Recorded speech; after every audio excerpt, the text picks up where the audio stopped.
the suffering happens, you could say, here or in this hole, but it doesn't happen to anyone. So no one feels. There isn't anyone. There's just pain. And the other thing about it is that now, of course, it's totally unfiltered. All the time as an individual, like seeing things through a veil, then everything that's felt is only partly felt. It's pushed away, or it's not really felt. When there is no one, pain is full on pain. Life is full on life. It's totally new and fresh and bam, boom. Because there's nothing in the way of it. There's nothing to filter. It's total liberation. Is total aliveness. Intimate. Well, it's not intimate because there's nobody to be intimate with it, but it's total, full-on aliveness with nothing stopping it. I think you sort of answered that. Sorry. I'm still trying to figure out what the difference would be, but I think you... Yeah, in a way, the difference is you aren't there. The difference is fundamentally dramatic. In another way, it's nothing. It is the illusion that you're sitting there is no longer there. All there is sitting there. All that's happening in this room is sitting on a chair. It's happening. But for the individual believes that is happening to them. The two are immeasurably different.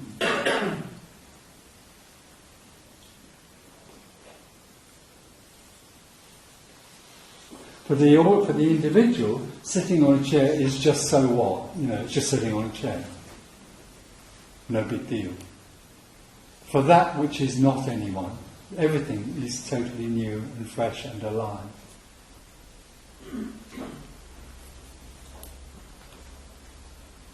But with no sense of ownership and no sense of story attached to that. There's no story attached to what's happening. It's indescribable. Have you ever fallen in love? Yes. So falling in love sort of is a bit like this, it's a taste of this.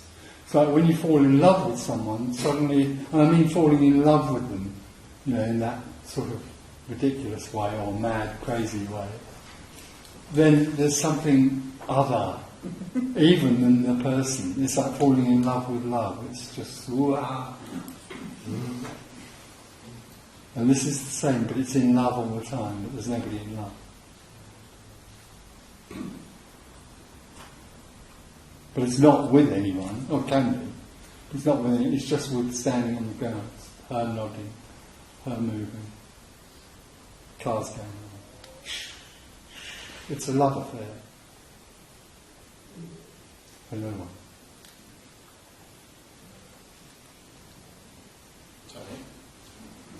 Does the actual state feel like a sense of fulfillment?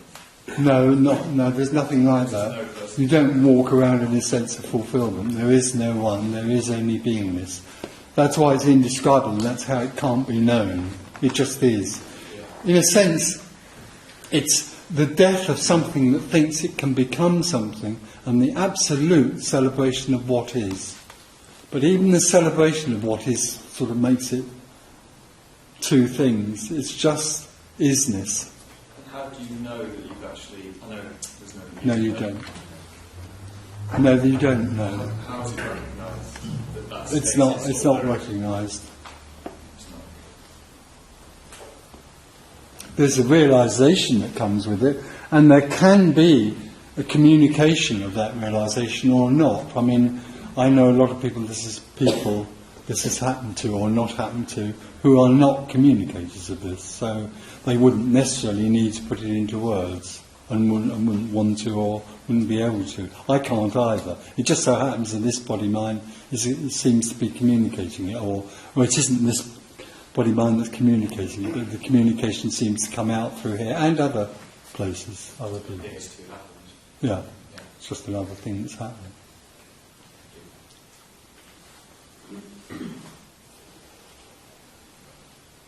So in communicating it, it sounds as though it's something to know or to learn or to understand. It isn't.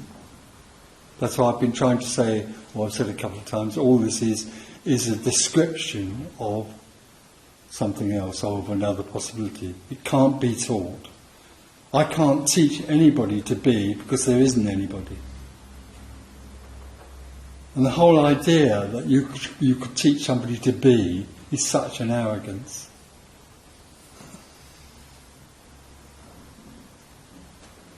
And the whole idea also, which comes out of a lot of traditional teaching, traditional advice included, the whole idea that you have to acquire a good mind and a refined mind and a refined body before this can happen is so amazingly ignorant. As though, you having a refined mind or a refined body can then achieve childlikeness. Talk to a child making sandcastles, ask them whether they've got a refined mind. They're just sandcastling, there's no one there, it's just... Ugh. Who needs a refined mind to be causelessly joyful? It's all out of here, that sort of teaching. Tony,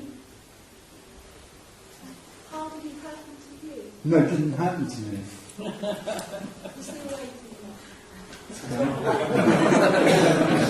It doesn't happen to anyone, that's the whole point. This message turns everything completely on its head. There is no such thing as an enlightened person or a liberated person. The two words are contradictory. It doesn't happen to anyone. The illusion that you are separate suddenly collapses and there is only one. So it doesn't happen to anyone, obviously. But there is an understanding that comes from there. Well, it doesn't come from here, it's just an understanding or a realisation or a clarity about it. Was there some base knowledge? It's nobody's knowledge, no. The clarity that is being expressed here is nobody's. If it was, then I could teach, then this could teach, somebody else could be clear on the basis that then liberation would happen. Liberation has nothing to do with clarity. Clarity is just in the story. Understanding this is just part of the story. So there's no specific whatsoever. So we just live and we can have this. No, you can't just live. Who's going to just live?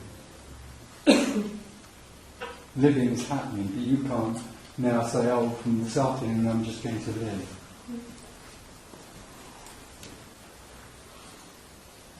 All the time there is a me, all the time there is a separate me, there's a seeking.